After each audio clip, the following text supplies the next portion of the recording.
Put that in his hands, please. One of my mentors. Good morning. My name is Dara Nadi. I work with Nigerian Customs Service. I'm a Deputy Controller of Customs, and I'm in charge of enforcement and compliance at Tinkan Island Port Command. Tinkan Island Port Command is one of the many ports in Lagos, and it is imperative that we also mention that Nigerian Customs Service is all about Lagos. I have somebody say Lagos is the center of excellence. For us too, it remains the same in terms of our revenue collection, so we appreciate it. This is our second time of participating in this program. We've been here once to also discuss about blue economy. Then it was not about blue economy, it was about talking about opportunities in the maritime sector. We are still going to repeat that. I recognize all of you, and I appreciate the fact that we are given the opportunity to come here today. And of course, we've also been in the storm recently. I'm sure everybody that is on social media knows that Nigerian Customs Service has been on this storm recently. I hope this will also offer us opportunity to address some of the issues that have been going on in the country as it concerns Nigerian Customs Service. We also thank the Ocean Ambassadors and WOW for bringing us here today. The Controller General of Customs and the ACG Zonal Coordinator, who also happens to be a lady, also appreciate the fact that we are given this opportunity. My job is to present a keynote address about opportunities in the maritime industry, bearing in mind that we are addressing both students and those that groom students. I wish I have the opportunity of presenting a particular picture that I wanted the computer people to have here. That picture tells my own story too, as somebody who was once a teacher. And it's good I tell you the story. During my youth service years, I was posted to also teach in 3 schools. I was teaching at Shebu Garubai School, I was teaching at Ramat Polytechnic, and I was teaching at one other school at one of the remote areas. There were no teachers then in Borno State, so we were just traversing. And at one of such opportunities, I was called upon one day by the Honorable Commissioner of Education. They said I should come and see him, and I thought I was in trouble. When I went to see the Honorable Commissioner, he said, sit down. I was shivering, I couldn't sit down. He said, sit down. I sat down. He said, I heard you are doing well. I said, sir, he said, you took some students to junior engineers, science and technology quiz. I said, yes, sir. He said, and your school came tops. I said, yes, sir. He said, okay, you have an opportunity for yourself. I said, what's that, sir? He said, the governor said I should bring one of the best teachers to come and teach the children. The governor then was Colonel Buba Marwa, who later became also the governor of Lagos State. So I was taken to Government House, and the governor's wife said, look, we just came back from America. He was actually Nigeria's military attaché to America. So what we put to the governor, he brought the children back. And the man felt that the children were speaking Fone. They were not used to Nigerian educational system. And they wanted somebody that will bridge the gap. Somebody that would make them, inculcate them to understand Nigerian educational system. And I was called upon. Well, to cut a long story short, one of those students today is a colonel in the army too. Now, that also shows you what you can do as a teacher. By his next 2 ranks, he will also be my rank. That's what it means, yes. Colonel Marwa's second son is also a colonel in Nigerian Army. He's actually pursuing a PhD degree right now in London. He just left the theater, the war theater in Adamawa. He was one of those that got missing when they attacked Mobi. He got missing for 2 weeks. But why did I tell you this story? To tell the students here that there's opportunity for them, and also tell the teachers here that there's hope to them. I still maintain extensive contact with that family till tomorrow. We still relate very well, everything about them. And incidentally, I just wanted to show a picture. The day General Marwa came to Apapa Port about the seized tramadol containers, surprisingly, he said, Dara, how are you doing? People were like, I said, you people not going to understand, maybe today. Having said this, gentlemen, I want to congratulate all teachers here. Incidentally, my parents are also teachers. He said, I love teaching. It is not by mistake. I have benefited so much by being and all teachers in the past who also groomed me. Let me read my keynote address. Nigerian Customs, the promoters of the 2019 National Ambassador Project, who made it possible for today's event. The Controller General of Customs, Colonel Hamid Ibrahim Ali, retired, has expressed his gratitude for the opportunity given to the service to further enlighten and increase public awareness and understanding of the maritime sector, the economic benefits, and the career opportunities inherent. Maritime industry includes enterprises engaged in the business of managing or operating shipping lines, customs brokerage, ancillary services that include shipbuilding and repairs, insurance, provision of security, regulatory activities, ports and harbor management, marine research and oceanography, international communications, litigations, etc. Why we're emphasizing this is because we want students here to know that when we talk about maritime industry, it's not just about ships alone. There are so many opportunities out there. Okay? Now, let me mention this, that all over the world, from times past till now, he just mentioned it now, that all businesses in the world, all industries that contributed to the growth of any nation coming from maritime industry. Trade and services cannot take place without the maritime industry. According to Center for Economic and Business Research for the Maritime Sector in the UK, the worth of UK maritime industry is $57 billion US. And in Nigeria, the Ministry of Transport has said in 2018 that the maritime industry in Nigeria is worth $8 billion US. That is huge money. This is actually the budget of about 4 or 5 countries in West Africa combined. This is quite big. So for those of us that are trying to develop a career in the maritime industry, particularly for the students here, and for teachers who want to be teaching maritime to their students, this is a very big opportunity. Now, what are those activities that take place in the maritime industry? They are very diverse, very, very diverse. The maritime sector offers huge economic potentials and employment opportunities, adventures and fun for all class of persons. The industry is diverse, but can be divided into 3 main categories. Before I mention this, let me state that Nigeria as it is was actually founded, in quotes, by adventurers who were coming here to trade, the British people. Even America was founded by people who were also an adventurer of trade. Ferdinand Magellan, who discovered America as it is, in quotes, was actually a trader who was traversing the maritime sector. So it is important we recognize that maritime sector has always been playing very great roles.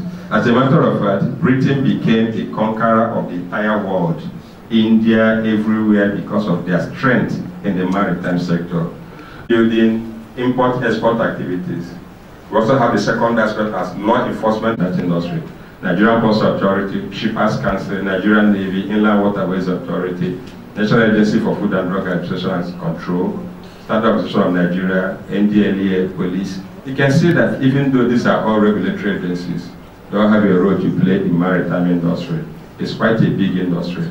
Now, commercial activities that also support the maritime industry include insurance, brokerage, legal and maritime and marine litigations, information technology, training and capacity building, institutions, environment, health and food services. As a matter of fact, in Apapa right now, if you are a teacher and you are teaching home economics, you can tell your students that, look, in Apapa there are opportunities for you to open up shop and serve the maritime industry. It's such a very big industry, very, very big. And then I thank Mrs. Olaito for what she is doing, because it is part of the opportunities also in maritime industry capacity building. Now, specifically, I have to mention some career opportunities in the maritime industry. I will not start to explain some of them. I will just tell the computer person to bridge them before we are called upon to present, because we are thinking we are going to present after the tea break. We have marine engineers, we have naval architecture, we have ship brokers, we have bosun. Let me explain bosun, because the word sounds so strange too. Even when I was searching this paper, I said, what's bosun? Bosun is the profession falls under the Czech Department of Carriers on ships.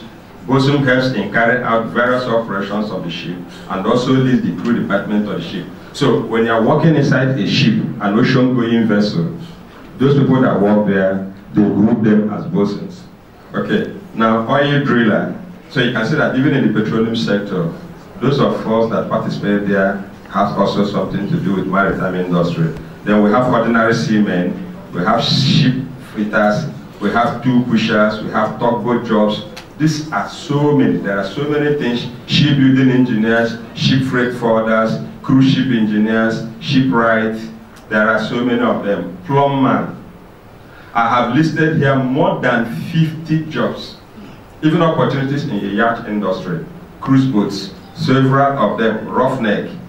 So you can see that there are so many opportunities, about 45 of them that I've listed here. I'm not going to bore you with all of them. We even have the one that is so funny, underwater photography. These are opportunities in the maritime industry. And then I'm happy that my boss here said that we should get very close to Ministry of Education. Some of these things should form part of what we teach the children, even if it's at basic level. We should continue to do that. Okay. We also have ship bankers. There are bankers in the corps. There are electro gas engineers. So many, including maritime reporters. I know a friend of mine, Bolaji, who has made so much fortune reporting maritime. Just a journalist in the maritime sector. I know Kei Beke, who has made so much fortune reporting maritime. So there are lots of opportunities in the industry that people can take advantage of. I'm not going to bore you with so many of them here. We have shipping agents. I've seen my brother here, who is a career shipping agent and a freight forwarder, who is also with us. We have marine biologists. We have maritime consultants. We have maritime security jobs, of which I am one. I'm a security man in maritime. We have hydro or anything. We work with those ones. So many opportunities. We have lawyers. We have so many. Now, what are the career opportunities, specifically in my own institution, Nigerian Customs Service? I think it is better collecting customs revenue. No. Custom job is not about collecting custom revenue. There are so many aspects. I am involved in environment.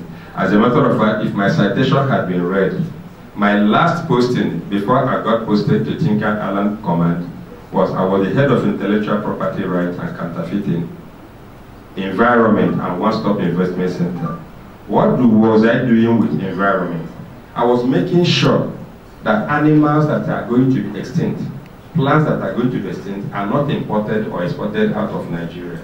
This is also part of Nigerian Customs Service job. So people should stop just taking us as people that stop vehicles along the road or seal car shops, sorry, or close borders.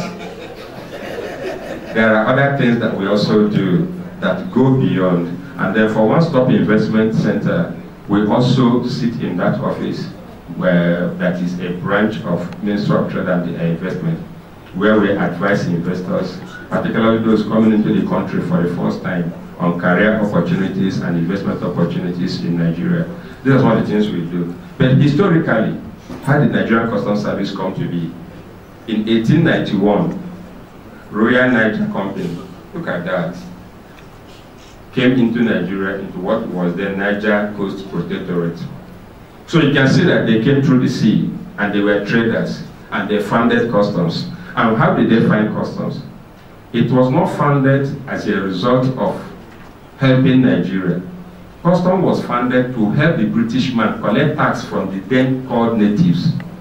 Natives were indigenous who were trading. Now, the British man felt that, okay, we are buying things from. So it was a bit funny. Until today, that stigma that people still see is still in customs. If I ask any of you now to pay your tax, to pay duty for your cars, oh, if I stop you, oh, why did you stop me? The stigma is still there. It is because the British man came here and formed Nigerian Customs Service in 1891 in order to collect tax from the natives that he met here. So I wouldn't want to also dwell on that, but in 1922, our name got changed to Nigerian Customs Service, so the Customs and Excise Department. That was when they amalgamated, after the amalgamation of Northern and Southern Nigeria. That's also a very long story. I'm not going to dwell so much on that. Let me fast forward this to the role that we play. What do we do? The various reforms in customs from inception to date culminated in the expansion of her role beyond the colonial mandate of tax collection. We have been reforming since that 1891 till today. Even up till tomorrow, we are still reforming. With all the issues surrounding customs right now in the nation, it's also another opportunity for us to reform our modus operandi. So we keep reforming. Our current responsibility includes revenue collection from import and export and excisable goods. Let me mention that everything that is produced in every country is taxed and is called excise. However, during the regime of President Shoneko, Customs was asked to limit their excise taxes to just alcoholic beverages and cigarettes. In the Sokoto, it remains a stolen car. Any day, any policeman or any other security agent intercepts that particular vehicle, the fact that you successfully took it from Lagos where you stole it to Sokoto does not remove the fact that it is a stolen vehicle. And neither will you say, but after all, your colleagues saw me driving all the way from Lagos to Sokoto and they did not stop me. Why are you stopping me in Sokoto? I think we should get that clear, that our job is to help compliant traders. We also get involved in border security, which is one of the reasons why, in collaboration with other security agencies, the border has not been closed to streamline certain issues. And then protection of the environment, including flora and fauna, which is just what I mentioned earlier. And then in summary, the Nigerian Customs Service, though perceived by many as a revenue collecting agency, plays critical role in the socio-economic and environmental security of the country. Let me state this. If I successfully stop any smuggling operation and encourage local manufacturers from producing, I create an enabling environment for employment of youths in this country. That's one role that people rarely recognize. The revenue I collect as a custom officer is used to fund Nigerian Army. Nigerian Army does not produce. Nigerian Police does not produce. We are the one collecting the revenue. NEMASA collects revenue. MPA collects revenue. These are all maritime industry operations. It is the money we collect that is now used to fund other sectors of the economy. Several roads in the country that don't have toll gates. So have you ever wondered where does the money for building these roads come from? Apart from petroleum products, the rest come from tax. And what we do as customs is to collect tax. Now, I will not bore you again with organizational structure of Nigerian Customs Service. That is internal. But let me mention to you that there are more than 180 approved checkpoints and approved border stations across Nigeria. Unfortunately, about 90 of those border stations, how I wish we can play this particular map on the board. You see the red dots here. They are actually approved border stations. Most of them are currently compromised in the northeast. And that's unfortunate. But every effort is being made now to get that cleared out. Now, how does customs operate? Several times people say what you are doing is illegal. No. Nigerian Customs Service has a law. It is called the Customs and Excise Management Act. That law was first formulated in 1955. It has undergone several reforms, several amendments. As a matter of fact, one of the latest amendments is still lying at National Assembly as I'm speaking with you, or BSc or its equivalent. But there's one funny thing. If you are joining customs even as a PhD holder, they start you with superintendent cadre. That's one funny thing. And then, even with the PhD, you will still attend the Customs Academy with every other person that joined with BSc. So it is good we mention this. But let me say something. Anytime you see any recruitment exercise for customs on the social media, Facebook, everything, please ignore it. This is a caveat. It's fake. Several times people call me and say, I paid money for my son's custom form. Custom does not sell form for their recruitment. It is fake. No matter how they code it, it is fake. There's another funny one. Somebody sells that form to you, offer you employment and ask you to pay money into a private account, and you pay. How? How do you want to get recruited into customs and you are paying money into their Nadi UBA account number? How? Meanwhile, the appointment letter is written Nigerian Customs Service, but you are paying money into my personal account. Well, if you see some people when I was in headquarters coming with their shorts, their white t-shirts, their bucket and their brooch and their cutlass, that they've come to resume work in customs. It may be funny, but I have seen one, a qualified pilot who got scammed. A qualified pilot who got qualified in the UK. The cousin called me and said, my cousin said he had been offered employment in the aviation sector of customs. I said, we have aviation sector, we have 6 aircrafts, but we are not recruiting. He said, the guy is coming from Ife, we have been given an appointment letter already. I said, ask him not to come. But the guy said, he's the enemy of progress. So he entered the vehicle, came to Abuja, called my number, came into my office, and said, I want to resume work. They directed me to come. I said, where's the appointment letter he gave me? I said, hey, you are a pilot. You are enlightened. Where did they interview you? No. Which aircraft were you coming to fly? Which specifications were you given? No. But you are a pilot and you came with appointment letter to come and resume work in customs. That shows you the level of desperation in the system. Please, let me state it here, that whenever we want to recruit people, watch out in the national dailies. Watch out every Monday by 8:30 p.m. on NTA Network News. It will be announced there.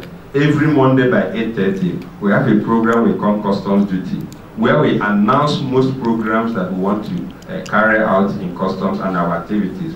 Just like you have Nemasa this week. I also watch that too on Channels Television. Ours is on MTN, Nigerian Television Authority. Please don't fall victim. It also breaks my heart whenever I hear people part with money illegally that way. Okay, now, what are recommendations and benefits of the maritime industry? So the remunerations are. Think about Olaito and people like her who are contributing towards the development of it, to seek for assistance to support this program today. How often is she supported? If Olaito comes to Nemasa, MPA, Massline, CMA, CGM, everybody in the industry, Navy, how often do they open their bank vaults and say, Olaito, take for the good job that you are doing? This is one area that I think that we are going to talk about.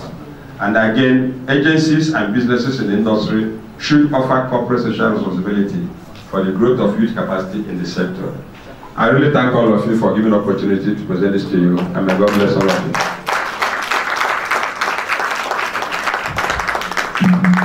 Round of applause to my wonderful mentor, the DG Controller, Nigerian Customs Service. Sir, you are talking about so many things. That's to be candy, sir. That's a prolific speech from TG, sir. One question. It's supposed to be a section for question and answer. I have one. Sir, what about our rice?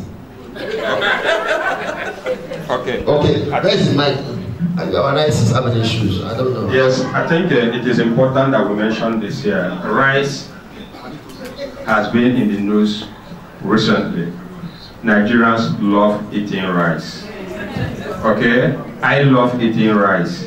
As a matter of fact, growing up, if you don't cook rice on Sundays, then there's nothing. And this Christmas, people are already looking forward to rice being shared in the village. It does not matter whether you have that rice in your house or not. The one that the big man who comes back from the city offers you, even if it's one mudu, is very important. And I'm not surprised that rice attracts the kind of attention it does in the country. Let me tell you why it is so.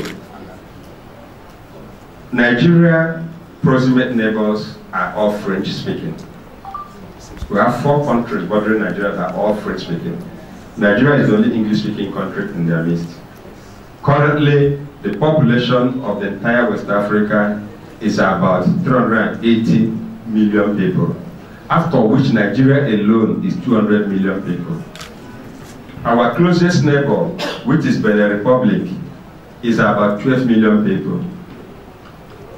But the rice they import is more than 50,000 metric tons a month. So the question is, who eats this rice?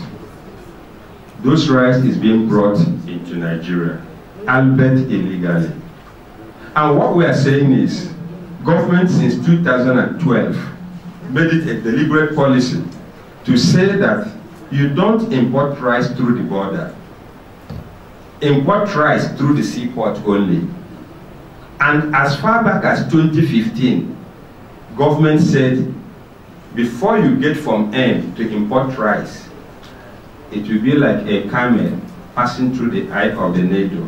You must show justification for you to get it. So since 2015, if MPA is here, let them mention if there's any vessel that has brought in bulk cargo of rice into Nigeria. None. None. People make attempts to bring them inside containers, sometimes without declaring them as rice. And that's where the challenge comes in. I mentioned earlier that you cannot legislate character. If you bring in the rice and one another somewhere decides to assist you to remove it, another on the road will stop you. And that's where the challenge lies. So the question is, why are we stopping rice? We want to stop rice because we want Nigerians to grow rice. Any country that cannot feed itself, any country that don't have food security, is not fit to remain as a country. Because what it means is that if there be any economic blockade by your neighbors or anybody, you are finished. Starvation is the worst form of warfare. So if Nigeria says we cannot deliberately cultivate the habit of cultivating our own rice with all the arable land in Nigeria, then it means we are not planning for the future. Imagine depending on importation to feed 350 million people. It will not be a very good one. I've read people say, okay, Ghana just stopped importation of rice. They have plans to stop it in the next 3 years. But why they get 3 years is to enable them to start cultivating and making up. I said they are welcome. Nigeria started in 2012. So you don't compare us with Ghana, a country of 18 million people. How? Not even up to Lagos State. So why are you comparing your country as big as you are with Ghana? So when you talk about rice and the issues behind it, I understand the passion we have for rice. But then, I also want to align myself with the fact that it's not just rice. We should start producing our own rice, our own products. I will give you an example. Our last press statement said that we have over 88,000 metric tons of export. Ask me, what are those exports? They are not petroleum products. The ones from Tinkana Land Port. They have cashew. They have sesame seed. And sometimes they have granite. So the question is, why are we, in fact, for me, why should we even export the cashew or the cocoa? Why can't we produce this cashew as cashew nuts? You enter any major supermarket in Nigeria, you buy cashew nuts in cans. You buy some nuts, you buy sesame seed. Sesame seed, if you buy a pack of it like this bottle, that's between about 7,000 to 8,000 naira. This is something exported from here raw. You go into any shop, you buy from Nestle products that is foreign, you buy ice cream, you buy chocolate. This is cocoa, exported from Nigeria. So rather, any day government says don't export cocoa, people will start screaming. But right now, nobody is saying, how do we develop an industry that will convert this cocoa to chocolate? Nobody is even talking about it. Everybody is folding their arms. Until the day, if you make me minister tomorrow for agriculture, I will ban cocoa export. We're not talking about it. We all fold our arms and wait, and then we blame government. What about our children and their future? Ivory Coast once did a research, and they said that they exported about Okay, sir. We get passionate about it. Thank you, sir.